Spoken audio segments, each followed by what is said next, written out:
Confira o que aconteceu no mundo do montanhismo e da aventura essa semana. Morte de sucuri vira investigação policial. Brasil receberá um grande evento de Hiking Fly. Montanhistas brasileiras quebram a barreira dos 30 cumes acima de 6.000 metros dos Andes. E bota de montanhista famoso retorna a casa depois de 54 anos desaparecida. A sucuri verde, chamada de Ana Júlia, também conhecida como vovózona, foi encontrada morta no Rio Formoso, em Bonito, no Mato Grosso do Sul, no dia 25 de março. A Polícia Civil e uma bióloga fizeram uma primeira perícia para identificar a causa da morte do animal. As investigações continuam para descobrir o que aconteceu com a famosa cobra que era a atração das áreas alagadas de Bonito. Com cerca de 10 anos de idade e 6,5 metros de comprimento, a vovózona era considerada a maior exemplar vivo catalogado de sua espécie. Ela ficou famosa quando Vilmar Teixeira passou a mostrar ela e outras sucuris em seu canal de YouTube para desmistificar a fama de mal desses animais. Ela atraía inúmeros turistas que desejavam conhecer e ver a espécie de perto. A notícia de sua morte gerou comoção nas redes sociais, mas segundo Pedro Ramalho, delegado responsável pelas investigações, nenhuma perfuração nem projétil foram encontrados no animal, o que contradiz as informações iniciais que apontavam uma perfuração por arma de fogo na cabeça como a causa da morte. De acordo com a perícia, apenas um arranhão próximo ao olho foi encontrado. Também foram coletadas amostras para realizar exames e descobrir a causa da morte do animal. Se for comprovado crime contra o animal, o autor será responsabilizado e poderá pegar de 6 meses a 1 ano de prisão e receber multa de R$500 mil. A sucuri passará por um processo de taxidermização e ficará exposta no acervo de animais taxidermizados da Polícia Militar Ambiental no município de Campo Grande. As sucuris são as maiores serpentes não peçonhentas da fauna brasileira. Ela é um animal carnívoro e se alimenta basicamente de peixes e anfíbios. No entanto, também é comum ver ela caçando animais que chegam próximo ao rio para tomar água, como capivaras, antas, veados e até jacarés e bezerros. Ela mata as suas presas por constrição, ou seja, apertando e sufocando os animais. Apesar de não ser um animal agressivo e não oferecer grandes riscos ao ser humano, a espécie sofre grandes ameaças, tanto pela falta de conhecimento da população, que se assusta com sua aparência, como também pela destruição de seu habitat natural. Entre os dias 9 a 14 de abril, o mundo dos esportes de montanha e de voo livre estará com os olhos ligados no estado brasileiro do Espírito Santo. Uma das competições mais aguardadas do Hike and Fly estará sendo disputada. Percorrendo grande extensão pelo interior montanhoso do estado, a prova será disputada partindo da cidade de Pancas, com turn points em Baixo Gandu, Itaguaçu, Afonso Cláudio e chegada em Venda Nova do Imigrante, totalizando aproximadamente 230 quilômetros, que só podem ser percorridos a pé, carregando seu próprio equipamento, ou voando. O Hike and Fly é um dos esportes que mais crescem no mundo. Uma das organizadoras do evento, Michele Sossai, explica que na Europa esse esporte está em expansão com um número considerável de competições e o Brasil vem ganhando ano após ano destaque no cenário mundial. Conforme completou Michele, abre aspas, assim, desde a primeira etapa que organizamos em 2021, percebemos a necessidade de realizar uma prova mais técnica para elevar o nível dos participantes e gerar bons resultados, o que indiretamente irá ajudar na divulgação do esporte, atrair a adesão de novos atletas na modalidade, elevar o comércio de equipamentos específicos e, consequentemente, levar à expansão geral da modalidade. Fecha aspas. A Transcapixaba Hike and Fly é a travessia do Espírito Santo e ela surgiu em 2022, depois que o Lucas realizou o sonho dele de atravessar o Espírito Santo de norte a sul voando e andando.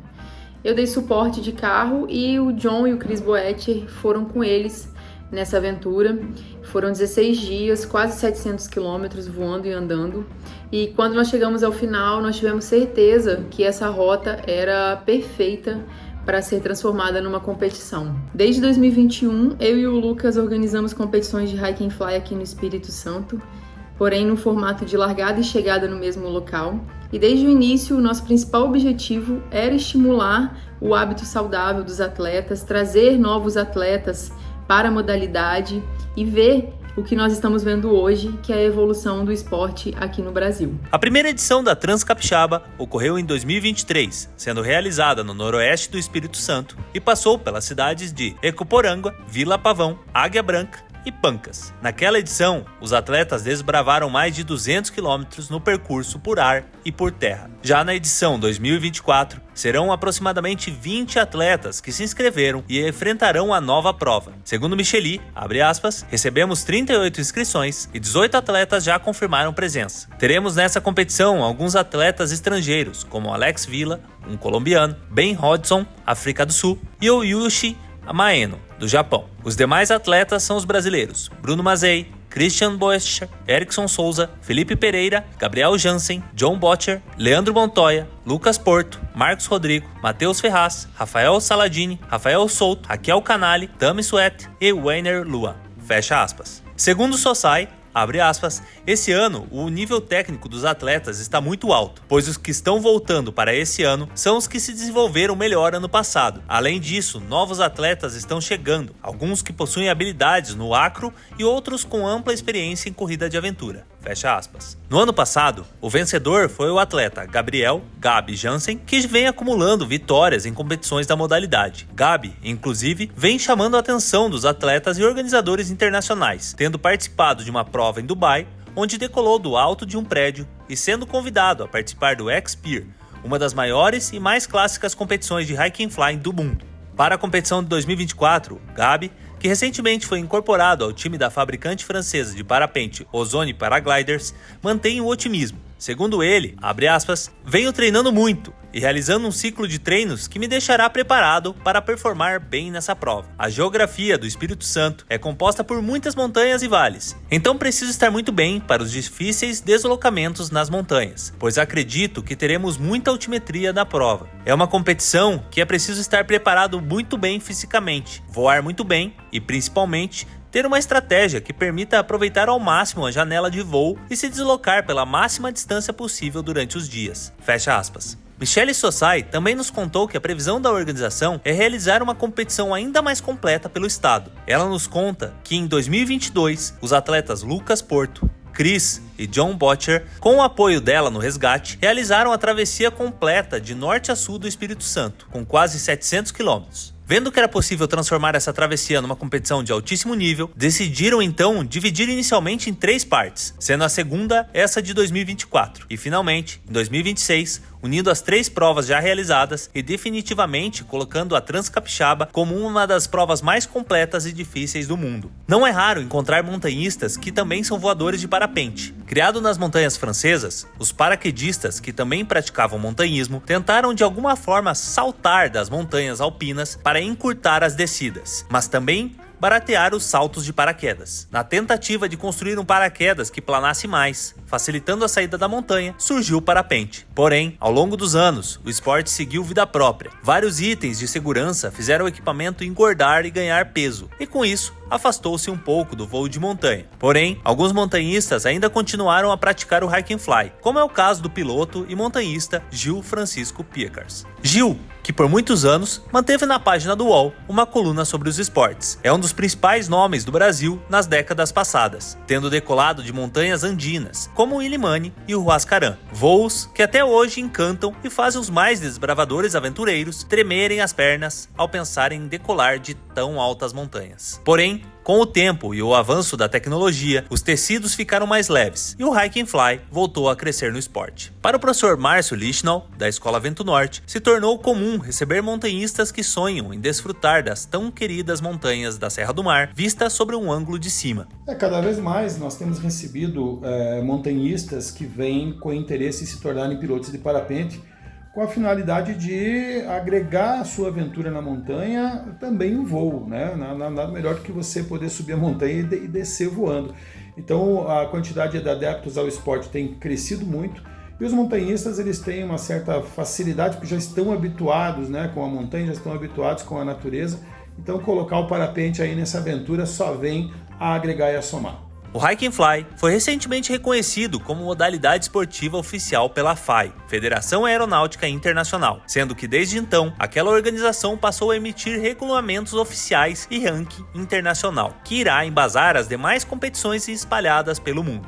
Com isso, a CBVL, Confederação Brasileira de Voo Livre, está criando um ranking nacional para o esporte, que vai garantir maior qualidade para as competições, presença cada vez maior de atletas estrangeiros, bem como maiores possibilidades de inscrições em eventos internacionais para os atletas brasileiros. O Alta Montanha irá acompanhar essa grande prova e trará mais informações tanto em seu site como nos seus canais no Instagram e no YouTube. Não deixe de nos seguir para ficar atualizado. As montanhistas brasileiras Maria Tereza Ubrich e Luciana Moro passaram a barreira dos 30 cumes com mais de 6.000 metros escalados nos Andes. Em 25 de março, elas escalaram o vulcão Walter Penck na Puna do Atacama, com 6.658 metros. Atualmente, ambas estão com 31 cumes em seus currículos e empatadas em terceiro lugar na lista dos brasileiros com mais cumes de 6.000 metros nos Andes. Natural de Curitiba, no Paraná, Maria Tereza começou no montanhismo em 2013, quando realizou um curso de escalada em rocha e se apaixonou pelo esporte. Em 2014, escalou sua primeira montanha de altitude, o Nevado Macon, com 5.500 metros, e seus dois primeiros 6.000, o Kewar, de 6.140 metros, e o Socompa, de 6.051 metros, todos na Argentina. Ela também possui cumes de 6.000 no Himalaia, como o Chulu Far East, de 6.058, e Lobut East, de 6.119 metros. Um 7.000 no Nepal, o Hinlung, de 7.136 metros, além de outros clássicos do montanhismo, como o Mont Blanc, de 4.800 metros na França, o Elbrus, de 5.642 na Rússia, e o Kilimanjaro, de 5.895 metros na África. Já a Luciana começou a subir montanhas e realizar pequenos trekkings pelo Brasil em 2011 e 2012. Gradativamente, foi aumentando o tamanho dos percursos e o nível de dificuldade. Em seu currículo, a montanhista possui travessias clássicas com a Transmantiqueira, com 347 km de extensão, e Alfa Crucis, considerada uma das travessias mais difíceis do país. Em 2017, escalou o Cerro Plata na Argentina, a sua primeira alta montanha. No mesmo ano, tentou escalar o Mercedário, mas ela e seu parceiro Thiago Korb tiveram que descer após pegarem ventos muito fortes e mau tempo. Luciana conta que mesmo assim gostou da experiência e no ano seguinte ela voltou para uma temporada na Puna do Atacama, onde chegou ao cume do seu primeiro 6.000 metros, o Nevado São Francisco. Nessa temporada, ela escalou 12 cumes de 6.000 metros, sendo 11 montanhas diferentes. Em janeiro, ela ascendeu o Cerro Barboso, de 6.070, o Recluse, de 6.300, o Pili, de 6.040, o Palpana, de 6.035, o Alcanquita, de 6.176 e o São Pedro, de 6.145 metros. Então, ela fez uma pausa nas escaladas e retornou para o Brasil para sua formatura. Em março, retornou ao Barboso novamente e escalou mais o Cerro Valecitos, de 6.160 metros, o Colorados, de 6.080 metros, o Medusa, de 6.120 metros, o Vulcão de Vento, de 6.028 metros e o Vulcão Walter Penck, de 6.658 metros. Para escalar as três últimas montanhas, as equipes de Luciana e Maria Tereza se uniram, fechando a temporada da Argentina e Chile com chave de ouro, e muitos brasileiros em cumes de 6.000 metros.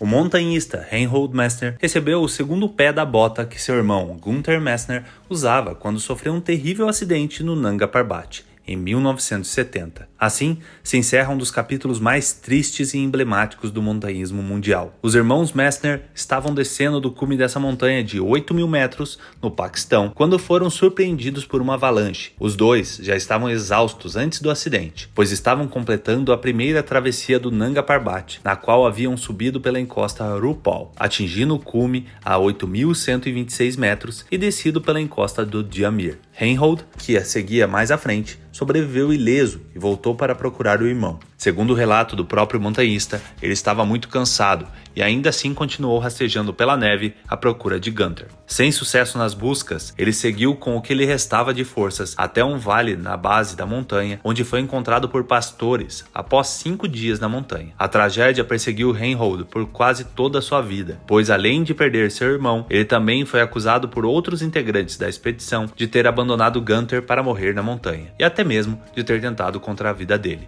Essa polêmica acompanhou o montanhista italiano por anos. No ano 2000, um pedaço do osso da fíbula foi encontrado e comprovou por meio de exames que pertencia ao irmão desaparecido. Em 2005, os restos mortais de Günther e uma das botas foram descobertas. Apenas em 2022, quando a segunda bota que Günther usava foi localizada no sopé do glaciar Diamir, Reinhold conseguiu comprovar de uma vez por todas a sua versão da história. A Após exames para garantir que era realmente o calçado de Gunther, a peça foi levada pessoalmente pelo Oliver Kahn até Reinhold em sua casa. O montanhista publicou em suas redes sociais, abre aspas, "Hoje, o segundo sapato de Gunther finalmente chegou do Paquistão. Oliver Kahn me entregou hoje, finalmente refutando as teorias da conspiração sobre Gunther e a tragédia de Nanga Parbat. Gunther, obrigado e estou pensando em você." Fecha aspas. E você, o que achou dessas notícias? Deixe sua opinião nos comentários. Essas notícias foram extraídas do portal Alta Montanha. Se você gostou, não deixe de curtir o vídeo e se inscrever no canal. Até a próxima!